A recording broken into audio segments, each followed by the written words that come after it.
이렇게 모여서 예배 드릴 수 있는 건 참으로 복된 거고 축복된 그러한 시간이라고 생각합니다. 다음 주에는 이 자리에서 예배가 없습니다. 우리가 무별 주간으로 6군데 나눠서 흩어져서 예배를 드리게 되는데, 그 다음 날 월요일이 어떤 날이냐면은 많은 아이들이 기다리고 있는 것 같은데 할로윈 데이예요. 근데 이런 할로윈 데이가 오면은 사실 크리스천 부모들은 굉장히 난감할 때가 많습니다. 이걸 어떻게 해줘야 되나. 물론 요즘에는 아이들뿐만 아니라 이게 청년들도 마찬가지예요.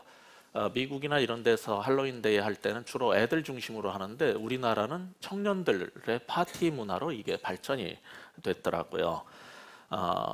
우리가 지키는 절기 중에 상당 부분 기독교화된 크리스마스라든지 부활절 같은 것이 있지만은, 이 할로윈 데이는 교회하고 아무런 관계가 없는데, 이것을 그리스도인들도 또 일부 교회에서도 이걸 지키기 때문에 아마 어떤 사람들은 굉장히 마음이 불편한 것 같습니다.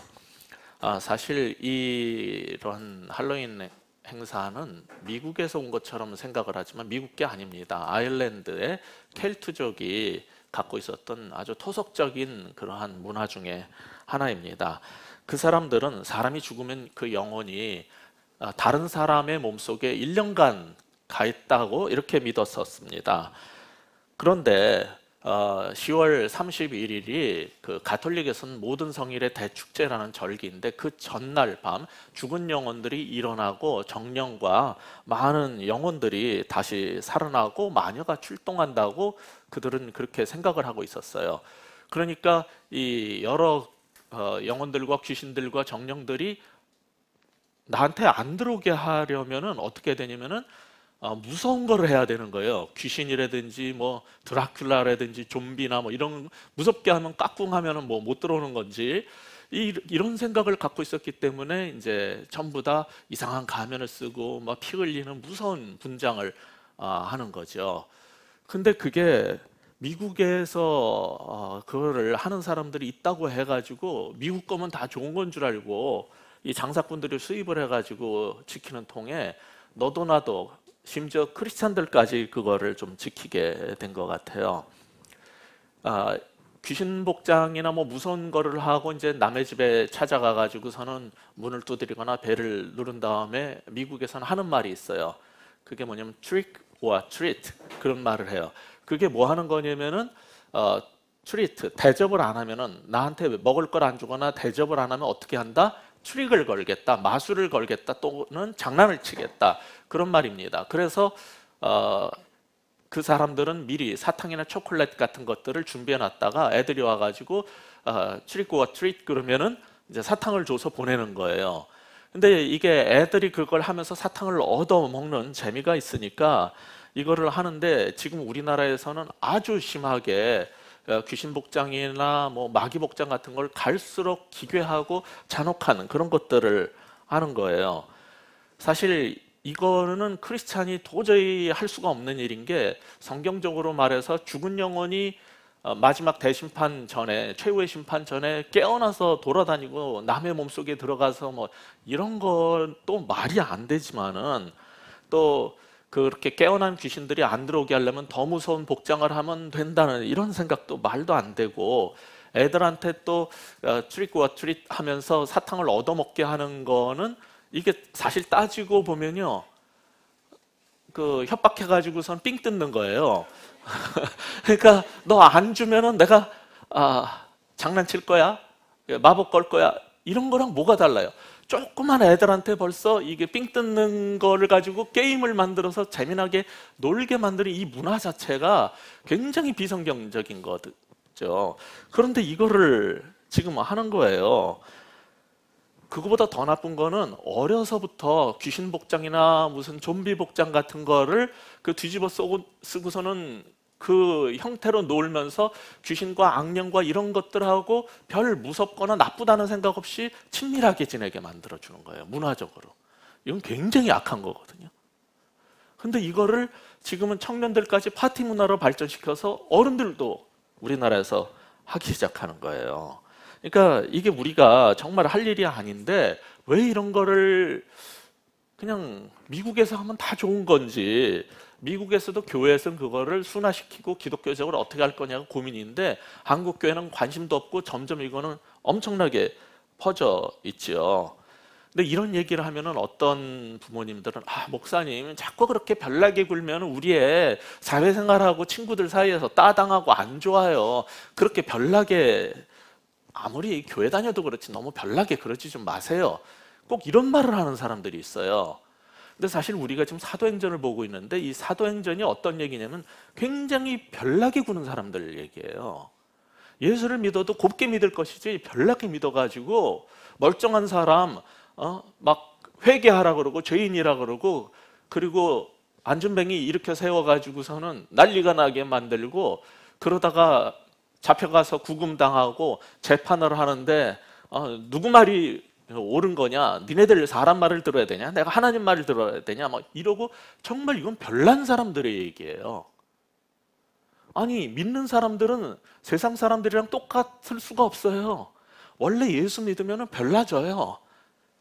그런데 지금 이 시대의 문화에 대해서 아무런 꺼리낌이 없고 분별력이 없이 그렇게 행동하는 게 옳은 게 아니거든요. 사도들은 예수 이름으로 정말 안전뱅이를 일으킬 뿐만 아니라 구원의 복음을 전하고 너희들이 바로 이 지도자들이 전부 다 너희들이 예수를 죽였다 이런 소리를 해가지고 잡혀갔던 사람들 아닙니까?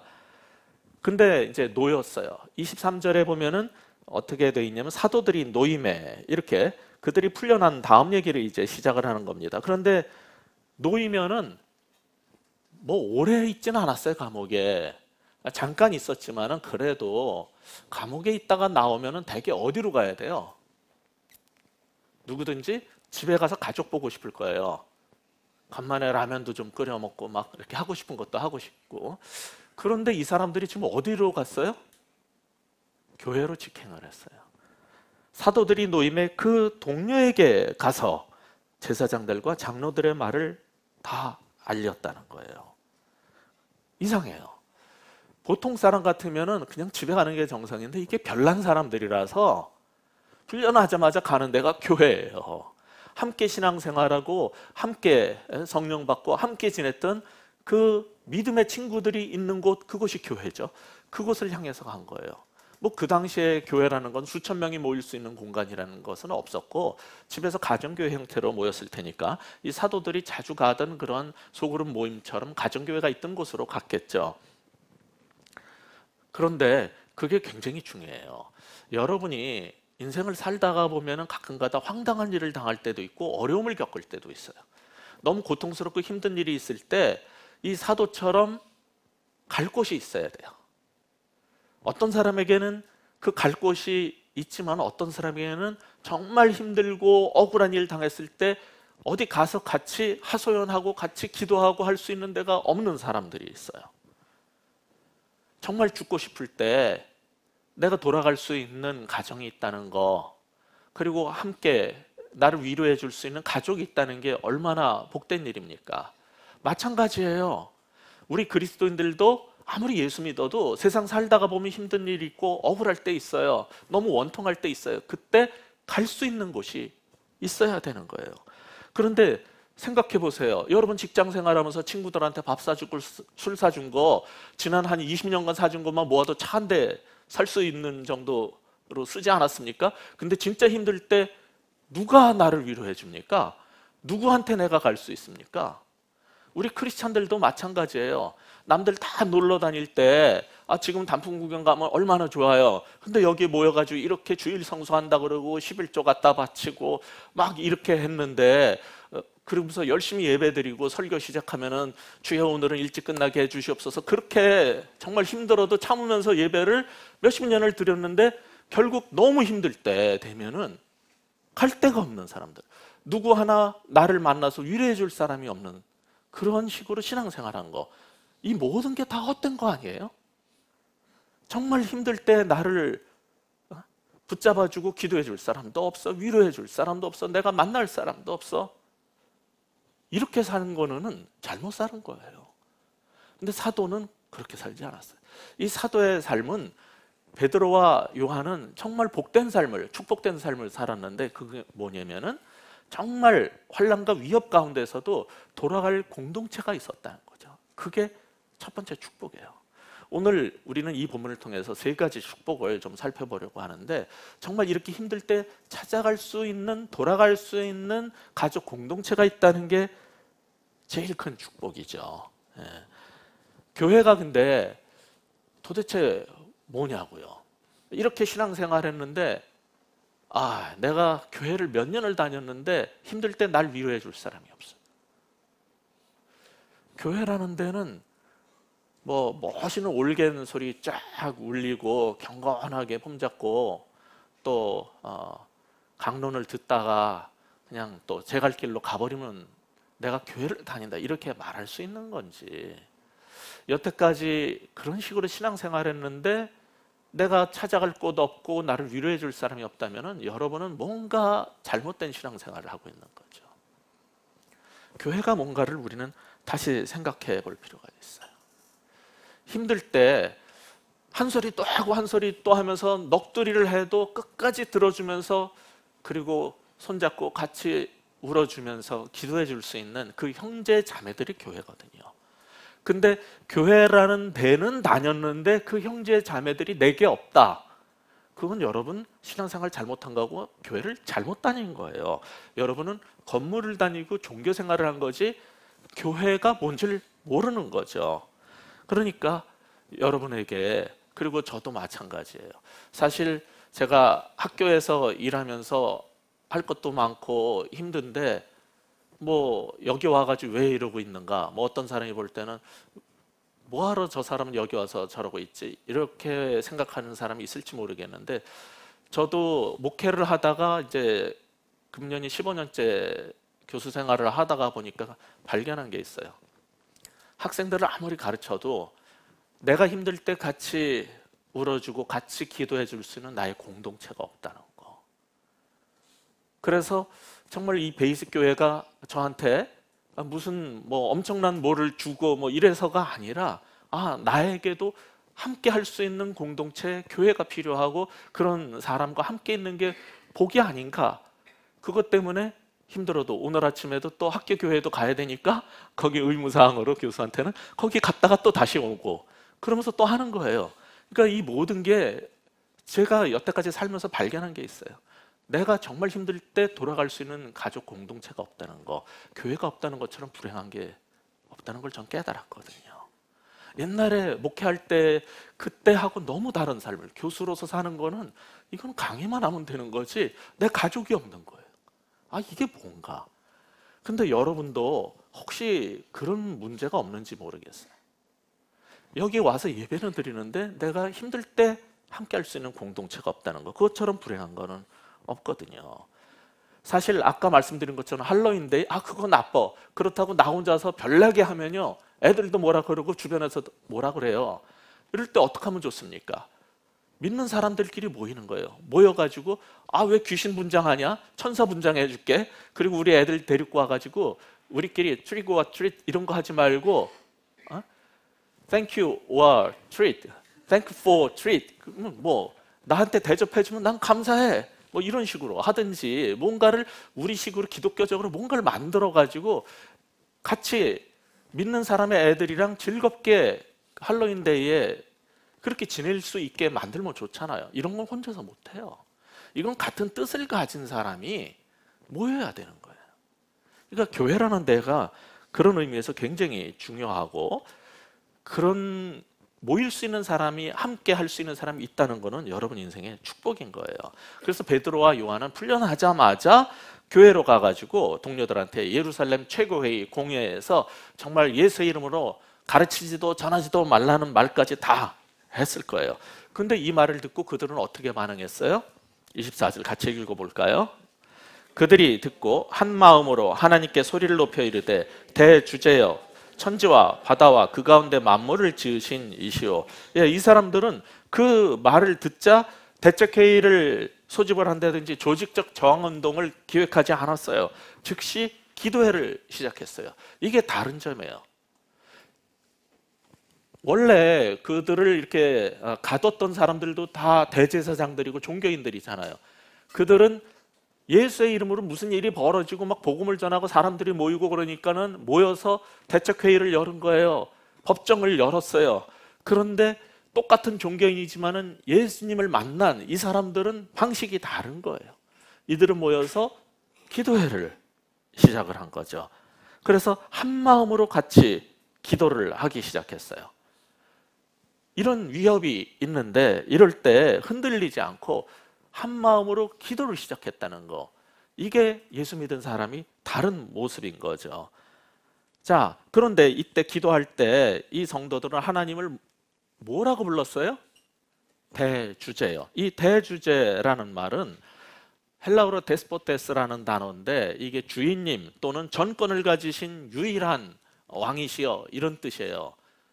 이 호칭을 사람이 갖고 싶으면은 영어로 데스포트, 독재자가 되는 거죠. 인간은 그런 정권을 가지면 안 돼요.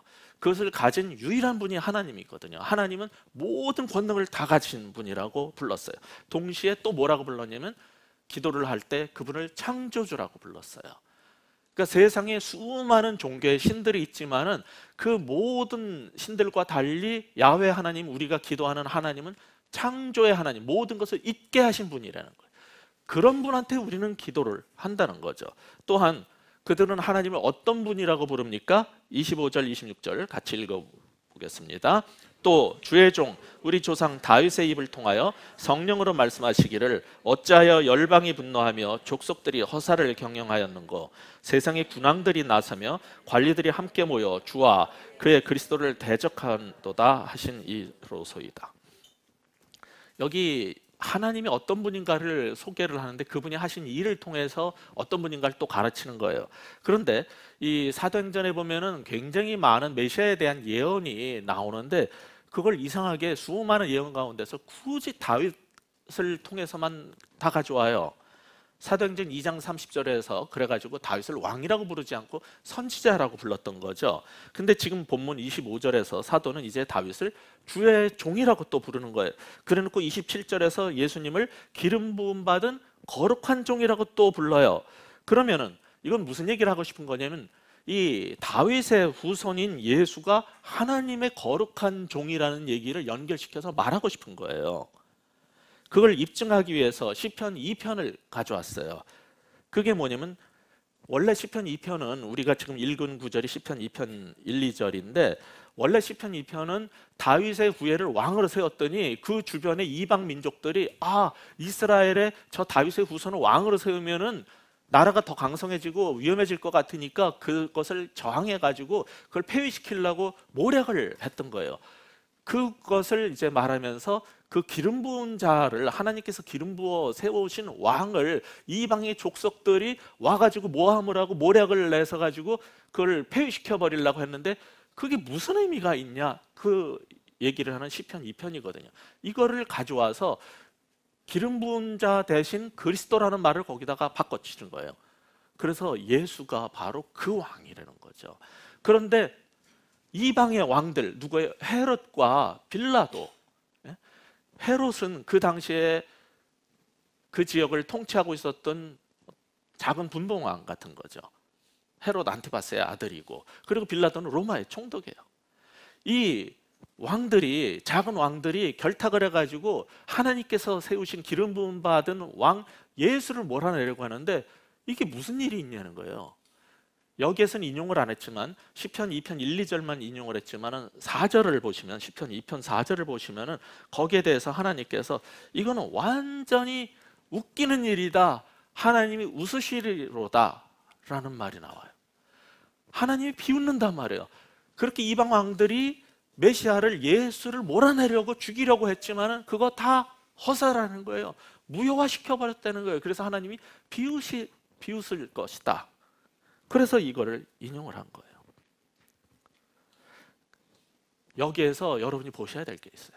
이들은 이제 너무 위협을 받고 억울하고 힘든 일을 당했는데 모여가지고 회의를 한 게 아니라 기도회를 시작했어요. 기도하면서 하나님 말씀을 기억을 한 거예요.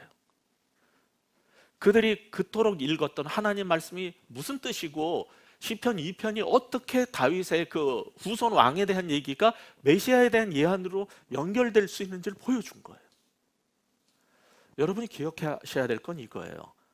우리가 신앙생활을 할 때 그냥 기도만 하면 되는 게 아니라 하나님 말씀을 통해서 이것이 원래 무슨 뜻인지를 확실하게 알고 그 말씀에 근거해서 기도를 해야 된다는 거죠. 그럴 때 확신 있게 담대하게 기도할 수 있는 거예요. 그러니까 신앙생활을 할 때 여러분이 뭐 교회를 다닐 때 그냥 설교나 예배가 재미만 있으면 되는 게 아니에요. 그냥 감동만 있으면 되는 게 아니라 뭐가 중요해요? 이 말씀을 통해서 확신을 갖고 흔들리지 않게 되는 거죠. 그게 중요해요. 그러니까 여기서 이들이 정말 복된 신앙생활을 한 거는 첫째로 위협 앞에서 돌아갈 공동체가 있었다는 거고, 두 번째는 그 위협 앞에서 하나님의 말씀으로 확신 있게 흔들리지 않고 살아갈 수 있다는 거죠. 이게 두 번째 축복이에요. 그들은 그런 신앙생활을 한 거예요. 그냥 무대뽀로 소리만 지른 게 아니라 하나님 말씀을 통해서 확신을 가지고 흔들리지 않을 수 있는 신앙생활을 해낸 거예요. 근데 여기서 재밌는 게 뭐냐면은 이 사람들은 예수님을 잡아 죽였을 때 자기네들이 예수를 잘 처치했다라고 생각을 했죠. 갈릴리 총구석에서 온 젊은 청년이 얼마나 말씀을 잘 전하는지 사람들이 모여들어요. 게다가 막 귀신 들린 자의 귀신이 나가지, 병이 고쳐지지, 죽은 자가 살아나지, 사람들이 모이니까 너무나 눈에 가시였어요. 그래가지고 그를 잡아다가 이제 빌라도한테 넘겨준 거죠. 처치하라고. 그랬더니 빌라도가 신문을 해보니까 무죄예요. 그래서 풀어주겠다라고 누가복음 23장에서 3번이나 얘기를 했어요. 그랬더니 이 사람들이 모여가지고 이스라엘의 제사장들이 모여서 뭐라고 그랬습니까? 아니, 저 예수를 따르는 사람들이 저 예수한테 다 주님이라고 부른다. 우리에게는 세이저 가이사 외에 누가 주가 또 있단 말이냐. 근데도 그냥 처리를 안 하고 석방을 해줘? 그러면 너도 종북이다 이거예요. 너 빨갱이 아니냐. 우리 주님 시저밖에 없는데 어떻게 풀어줄 수 있냐. 너도 빨갱이야. 뭐 이런 식이죠. 오늘 식으로 하자면. 그래가지고 빌라도가 할 수 없이 처치한 거예요. 그랬더니 이제 헤롯과 이 빌라도가 도매금으로 함께 묶여가지고 대적자들로, 이방의 왕들이 하나님이 기름 부은 왕을 처벌을 하려고 왔지만 그 모든 것이 허사로 돌아갔다는 것을 보여주는 그 사건이 돼버린 거예요. 근데 당시에 원시 교회는요, 이 사도행전의 그 교회는 수많은 핍박을, 환난을 겪고 있었어요. 예를 들자면은 베드로와 요한이 복음을 전하면 예수 이름으로 다시 전하면 또 잡아넣겠다, 뭐 이런 거를 받았고, 계속되는 사도행전을 읽는 사람들은 환난과 핍박이 있었어요. 그때 그들이 필요로 했던 게 뭐겠습니까? 저들이 저렇게 위협을 하는데 그리스도인들이 복음의 증인으로, 예수의 증인으로 살아야 돼요. 그들한테 필요했던 거는 단 하나예요. 이 모든 일들이 지금 하나님의 권능 아래에서 벌어진 일이라는, 하나님은 이 모든 일을 손바닥 안에 놓고 보시듯이 다 하나님의 손 안에 있다는 그 확신이 필요한 거예요. 그래서 사도행전 4장이 지금 그 얘기를 해주는 거예요. 이들이 하는 모든 일들이 지금 여기 보면은 뭐라고 표현했냐면 28절에 하나님의 권능과 뜻대로 이루려고 예정하신 그것을 행하려고 이곳에 모였다는 거예요. 어떻게 이방의 왕들이 예루살렘 성에 모일 수 있어요? 예루살렘 성은 거룩한 성이라고 생각하지만은 아니에요. 그 예루살렘 거룩한 성에 이방의 왕들이 모여서 하나님의 기름 부음 받은 자를 죽였어요. 그 일이 벌어졌던 거예요. 그런데 여기에서 뭐라 그러냐면 이런 일들이 자기네들이 처치한 거라고 생각을 했는데 아니라는 거죠. 그건 전부 하나님의 권능과 뜻대로 이루어진 거래요. 여기서 하나님의 권능이라고 표현된, 이렇게 번역된 단어를 NIV 빼고 대부분의 영어 성경은 하나님의 손으로 번역했어요. 그건 전부 다 하나님의 손 안에서 벌어진 일이라는 거예요. 손오공이 날뛰고 까불고 구름 타고 날아다녀봤자 부처님 손 안에 있다라는 거하고 똑같은 표현인 거예요. 이게 그들이, 이방의 왕들이 예수를 잡아 죽이려고 했지만 그건 전부 다 하나님의 손 안에서 벌어진 일이다. 하나님이 다 그 권능 속에서 다 컨트롤하고 있는 거다. 이거를 지금 베드로와 요한과 교회가 발견한 거예요. 그리고 설교 속에서 그 말이 나오게 된 거예요. 그렇다면은 이제 이 사도행전의 교인들이 담대함을 가질 수 있어요. 그래, 맞아. 위협을 하고 우리를 죽인다고 하지만 이 모든 것도 다 하나님의 손 아래서 벌어지는 일이야. 나는 그 하나님을 신뢰할 수 있어. 천재 대주제시고 창조주이신 그 하나님을 난 믿고 그냥 전할 거야. 이렇게 할 수 있는 거예요. 그걸 위해서 사도는 이 구절을 이 사도행전에 집어넣어 준 거죠. 따라서 환난 받을 때 이렇게 말씀으로 확신을 심어줄 수 있는 교회가 있다는 것은 정말 축복이에요. 여러분도 수많은 교회가 있지만 여기 처음 나오신 분도 있고 다른 데 다니다 오신 분도 있겠지만 여기 와서 뭘 느꼈습니까? 우리 교회가 해주는 게 뭐가 있습니까? 무슨 시설이 있고 뭘 그렇게 재미나게 해줬습니까? 하나도 없잖아요. 근데 왜 여기에 남아 계십니까? 이거 아니에요? 하나님의 말씀 속에서 우리에게 확신을 주고 위협과 환난 속에서 어떻게 살아야 될지를 보여주기 때문에 그게 제일 필요해서 나오는 분들 아니에요? 제가 착각했어요? 여기 유명하신 분들이 많이 나오기 때문에 구경 나오신 분이 있어요? 그거 아니죠? 예. 우리가 할 수 있는 건 바로 이거밖에 없어요. 그리고 여러분도 생각해 보셔야 돼요. 어떤 게 가장 복된 삶이냐? 하나님의 말씀 속에서 확신 가운데 흔들리지 않게 만들어주는 거. 이게 제일 큰 확신, 축복이죠. 그런데 이들이 이렇게 위협을 받아도 기죽지 않고 열심히 기도했어요. 뭐라고 기도했냐면 29절 같이 읽어보겠습니다. 주여 이제도 그들의 위협함을 굽어보시옵고 또 종들로 하여금 담대히 하나님의 말씀을 전하게 하여 주시오며. 예, 믿음의 사람들은 환난을 당하거나 힘든 일이 생기면 억울한 일을 당하면 원래 유대인들부터 시편에서도 계속 나오지만 탄원 기도, 신원의 기도를 해왔어요. 시편 86편 7절도 보면 나의 환난 날에 내가 주께 부르짖으리니 주께서 내게 응답하시리로다. 환난 날에 부르짖으면 주께서 응답하신다는 이 확신 갖고 기도를 한 거예요. 그런데 이들은 지금 뭘 당했냐면 예수의 이름으로 전하거나 가르치지도 말라라는 선고를 받았어요. 그걸 위반하면 또 잡아넣겠다는 거죠. 그 위협 앞에서 이 사람들은 아이고 보셔라, 이제 큰일 났네. 아무 말도 하지 말아야지. 괜히 까불다가 잡혀가면 어떻게, 김영란법이 살아있는데, 뭐 이런 식으로도 할 수 있을 거예요. 그런데 이들이 기도 제목이 뭐였냐면은 또 종들로 하여금 담대히 하나님 말씀을 더 전하게 해달라는 거예요. 야, 이건 진짜 보통이 아니에요. 보통 사람 같으면 여기서 어떤 기도가 나와야 되냐면 주여 저들을 처단하여 주시옵소서, 예수 믿는 우리들을 위협하고 억울하게 이렇게 핍박하는 저들을 주께서 신원하여 주옵소서, 불구덩이에 쳐넣어 주시옵소서, 이래야 되는데 성령의 충만함을 받은 사람들의 기도는 완전히 달라요. 그걸 처치해달라 그런 게 아니라 더 담대히 전하게 하여 주옵소서, 여기서 이 담대함을 잃지 않게 하여 주옵소서. 이게 바로 성령 충만 받은 사람들의 기도예요. 그냥 교회 다니는 사람하고 완전히 다른 기도예요. 이게 여러분은 그런 기도가 있습니까? 괜히 예수 믿는다고 직장에서 놀리고 주변 사람들이 놀리고 핍박할 때 쫄지 않고 더 담대히 전하게 하여 주시옵소서. 이거는요, 성령 충만한 사람 아니면 나올 수가 없는, 그런 기도는 할 수가 없는 기도예요. 이들은 기도가 달라진 거예요. 뭐 때문에? 성령을 받아서. 저는 여러분도 그러한 기도 생활이 좀 있었으면 좋겠어요. 핍박과 위협 앞에서 더 담대히 전하게 해 주옵소서. 그 대신 청원을 한 가지예요. 그 청원이 30절입니다. 같이 읽어보겠습니다.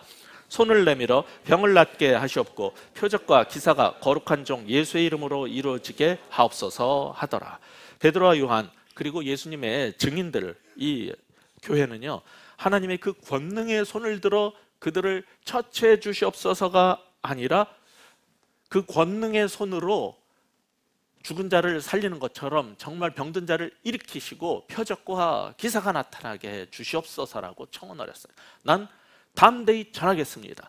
그때 주께서 그 권능의 손으로 그들을 일으키시고 병을 고쳐주시고 표적과 이사를 보여주셔서 예수님이 살아계시는 천지의 대주제라는 걸 증명하여 주옵소서라고 청원을 했어요. 이게 믿음의 기도의 모습이에요.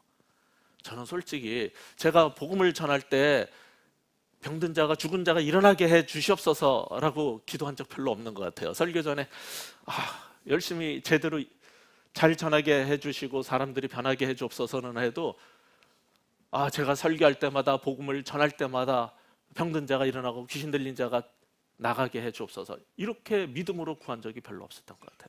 물론 어떨 때는 감히 그런 생각도 안 하고 했을 때 정말 병든 자가 낫고 어떤 사람 귀신이 나가고 한 일도 있었지만은 그건 제가 믿음으로 기도해서가 아니라 그냥 하나님이 그분의 일을 하신 것뿐이지 저는 그렇게 정원한 기도를 못했던 것 같아요. 그 믿음 없는 거죠. 근데 사도들은 믿음의 기도를 한 거예요. 저는 담대히 전하겠습니다. 이건 뭐예요?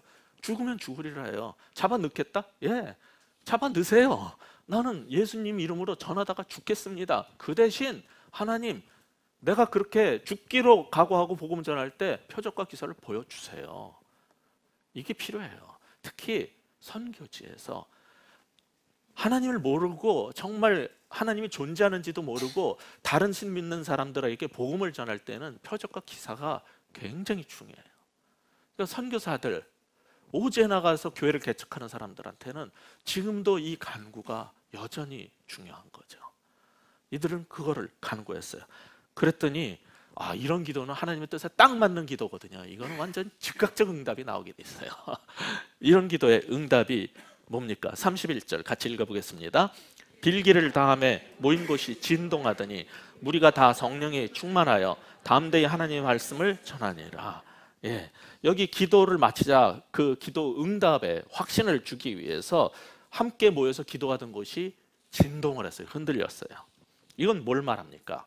이걸 정확히 이해하시려면은 우리 지금까지 봤던 사도행전 전체를 한번 좀 복습해 보면 더 좋을 거예요.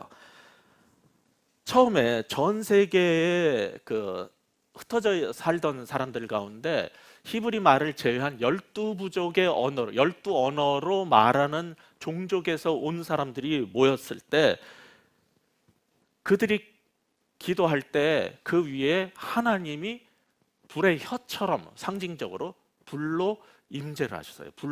불의 혀처럼 임했다라는 말은 하나님의 임재를 표현한 거예요. 왜냐하면 출애굽기 19장 8절에 보면은 하나님이 시내산에 내려올 때 거기에는 구름이 끼고 불이 있었거든요. 불기둥이로 인도한 것처럼 그때 불이 있었어요. 그걸 통해 가지고 그들은 불로 임한다는 것은 하나님께서 거룩하신 분이 우리와 함께 하신다는 것을 상징하는 거예요. 그러니까 모든 전 세계 어느 종족 위에 하나님이 임재하신다는 걸 보여줌으로써 시작을 했어요. 오순절 사건이. 이제 그 다음에 출애굽기 19장 19절에 보면은 그때 하나님이 임재하실 때 어떤 현상이 있었냐면 나팔 소리가 점점 커질 때 하나님이 음성으로 대답하셨다 그랬어요.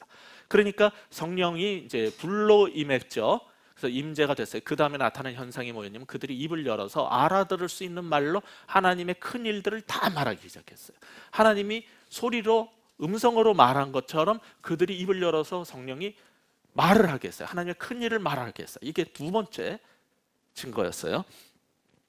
자, 그 일은 뭐냐면 이제 유대인만으로 이스라엘 하나님 백성을 만드는 게 아니라 전 세계 모든 종족으로 새 이스라엘을 만들겠다는 것을 보여주고 증명하신 일이에요.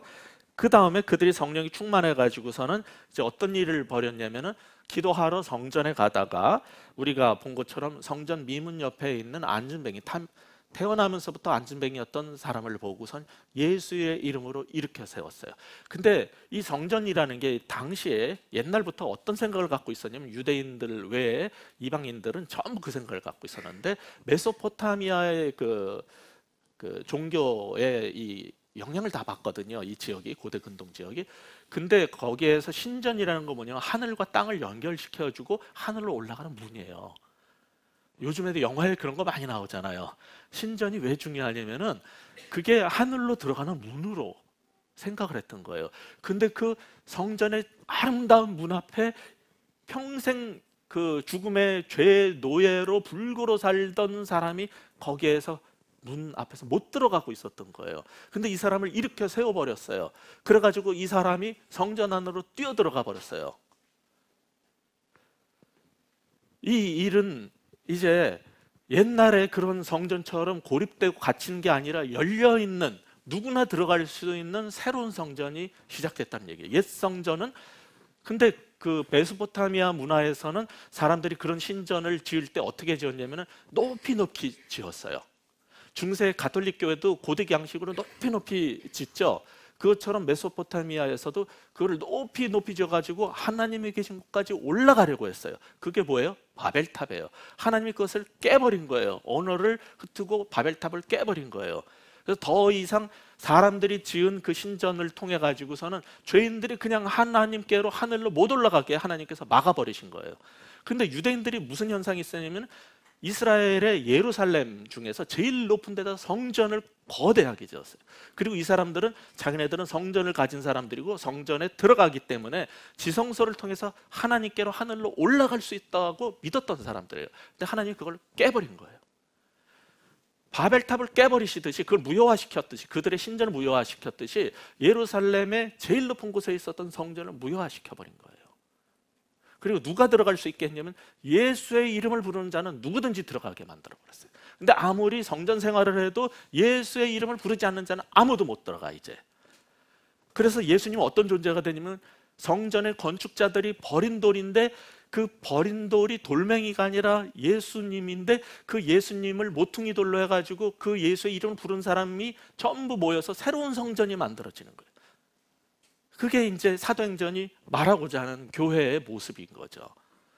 근데 이게 놀라운 게 하나님께서 처음에 시내산에서 임재하시고 성전에 임재하시듯이 그들에게 모든 언어 종족의 위에 불로 임재하셨어요. 함께 하신다는 걸 보여줬어요. 그리고 예수의 이름을 부르는 자에게 성령이 내려가지고서 하나님의 큰 일을 말하게 하면서 임재를 보여줬어요. 이제 마지막으로 그것을 확증해 주는 게 뭡니까? 하나님 저들을 하감하여 주옵소서. 예수의 이름으로 전하지도 말하지도 말라 그러는 저들의 위협을 주여 기억하여 주시고 그렇게 기도를 했지만은 하나님께서 그 기도와 함께 그들이 담대하게 헌신을 했거든요. 그런데 저는 전하겠습니다. 더 담대히 전하겠습니다. 그 대신 하나님께서 내가 예수의 이름으로 말할 때 그 예수의 이름으로 표적과 기사를 보여주옵소서라고 기도를 했더니 하나님께서 기뻐하시면서 즉각적 응답을 한 게 모인 곳을 다 진동하고 흔들어 버린 거예요. 그게 출애굽기 19장 19절에 하나님 임재하실 때 옹기장이 그 밭에 구름이 일어나듯이 그리고 거기에 터가 다 흔들렸다. 하나님의 거룩한 하나님의 임재는요, 이 터가 흔들리는 것으로 표현이 되거든요. 이것은 구약에서 여러 번에 걸쳐서 이걸 얘기를 해요.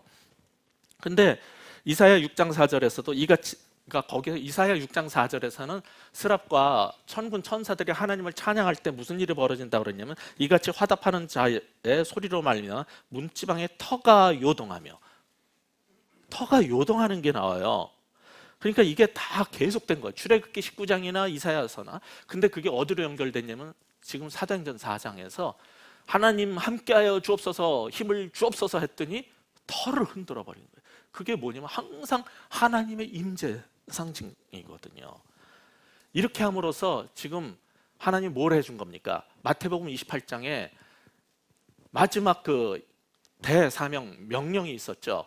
근데 성령이 임하실 때 어떤 일이 있다라고 그랬어요? 사도행전 1장 8절에서도 내가 너희에게 성령으로 임해서 너희는 내 증인이 되리라 했고, 마태복음 28장에서는 너희가 땅끝까지 이르러 내 증인이 될 수 있는데 어떻게 해서 가능하냐면은 내가 너희와 항상 함께 있으리라. 근데 지금 이 기도하는 터가 다 흔들려 버렸어요. 이거는 하나님이 내가 너희와 함께 있겠다라는 마태복음 28장을, 사도행전 1장 8장을 이제 성취시켜 주시고 확증시켜 주신 거예요. 이게 지금 이 사건의 근본적인 의미예요. 이들은 이제 더 이상 흔들리지 않을 수 있을 거예요. 왜? 하나님이 나와 함께 주시겠다고, 내가 너희와 항상 함께 있으리라 라고 약속했던 마태복음 28장이 여기서 성취됐어요. 신의 산에 하나님이 임재하셨던 것처럼 터가 흔들려 버렸어요. 이사야서에 나왔던 것처럼 터가 다 흔들려 버렸어요. 사도행전 1장 8절에 있는 것처럼 성령을 받으면 너희가 권능을 가지고 나가서 땅끝까지 이르러 내 증인이 되리라. 다 그게 성취된 거예요. 하나님 임재를 확증시켜준 역사 표적이 터를 다 흔들어 버린 거예요. 그런데 어떻게 나가서 복음을 안전할 수 있어요? 그 약속을 아는 사람들이 어떻게 복음을 안전할 수 있어요? 그러니까 이 순간에 터가 흔들릴 때 이들은 성령의 충만함을 받아가지고 나가서 진짜로 담대하게 전하기 시작했다는 게 지금 오늘 본문의 마지막 절이에요. 그 역사가 일어나게 된 거예요. 이걸 통해서 우리는 이 오늘 본문이 가르쳐주는 마지막 축복이 뭔가를 확인하게 돼요. 환난 받을 때 주의 임재와 동행 약속이 가장 큰 축복이라는 거죠. 이거보다 더 큰 축복이 없어요. 하나님께서 나와 함께 해주신다는 거, 이거보다 더 귀한 게 어디 있어요? 환난 앞에서, 위협 앞에서 하나님이 나와 동행해 주시고, 가끔 가다가는, 그래서 우리도 위협을 받을 때 정말 너무 불안할 때 하나님께 열심히 기도하잖아요. 그러면은 온몸이 떨려요. 이 떨리는 증상을 직접 경험하는 사람들이 있어요. 옛날에는 터가 흔들렸는데 이제 사람이 교회가 됐기 때문에 사람이 흔들리기 시작해요. 이걸 제일 많이 경험한 사람들이 퀘이커 교도들이에요. 그들은 성령을 받으면 온몸을 떨었어요. 그래서 성령이 너무 강하게 임재하는 것 때문에 퀘이커, 그리고 쉐이커, 막 이런 말들이 생긴 거예요. 몸이 흔들리고 떨리고 다 깨어나고. 이게 성령이 임할 때 겪는 증상들이에요. 여러분도 그런 경험이 있습니까? 혹시 여러분이 기도하던 터가 흔들리는 경험도 있겠지만은, 그 경주에서 오신 분들은 착각이시고, 그거 말고 여러분의 몸이 흔들리고 정말 하나님이 내 인생을 흔들어 버린 경험이 있어요? 이상하게 성령을 받기 전에는, 그 전에 이게 성공인 줄 알았는데 성령을 받고 나면은 이게 정말 제가 잘못 살았구나, 내 인생을 완전히 망쳤구나, 이걸 깨달아서 여태까지 살던 내 인생이 다 흔들려가지고 다 무너져 버려요. 그리고 나서 히브리서 12장에 보시면은 땅도 흔들리고 하늘도 흔들리지만 영원히 흔들리지 않는 게 온다는 거예요. 그게 하나님 나라라는 거예요. 영원히 흔들리지 않을 나라를 너희에게 주겠다는 거예요. 영원히 흔들리지 않을 하나님의 나라를 받으시려면 여러분의 인생이 흔들려야 돼요. 완전히 이게 코페르니쿠스적인 대변혁이 여러분의 인생에서 벌어져야 돼요. 그런데 드레스덴 제임스라는 사람은 사람들을 뒤흔들어 놓은 거는 지구가 둥글다는 게 아니라 지구가 평평하지 않았다는 게 그들을 흔들어 놨대요. 그 말이 맞는 것 같아요. 내가 여태까지 지구가 평평하다고 생각했던 게 무너져 버렸을 때 내 인생이 흔들린 거지, 지구가 동그랗다는 말 때문에 내 인생이 흔들리지 않아요. 우리는 정말 여러분이 하나님을 만나고 인생이 뒤집히려면 뭐가 있어야 되냐면, 내가 여태까지 살았던 인생이 평평한 인생이 아니라는 걸 깨닫는 순간, 그때 내 인생이 다 무너져 버리고 영원히 흔들리지 않을 완성된 하나님 나라가 내 가운데 임하는 거예요. 그게 임해야지 여러분이 하나님 나라의 증인으로 담대하게 세상을 이기고 살아갈 수 있어요. 저는 여러분이 바로 그런, 우리의 인생이 다 흔들려 버리고 영원히 흔들리지 않는 하나님 나라를 받는 사람 되시기를 주의 이름으로 축원합니다. 기도하겠습니다. 하나님 아버지, 우리의 인생, 이게 영원히 흔들리지 않을 안정된, 복된, 축복받은, 부유한, 유명한, 정말 잘된 삶이라고 생각했던 것, 예수 안에서 흔들리게 하여 주옵소서. 내가 그렇게 안정을 추구하고 살았던 내 인생, 쌓으려고 했던 모든 것들이 다 무너져 내릴지언정 영원히 무너지지 않을, 영원히 흔들리지 않을 하늘에서 내려올 하나님의 나라가 우리 가운데 임하게 하여 주시고, 이전에 살던 것과 전혀 다른 삶을 살게 하여 주옵소서. 이전의 기도와 전혀 다른 기도를 할 수 있는 우리가 되게 하여 주시옵소서. 예수 그리스도 이름으로 간절히 기도합니다. 아멘.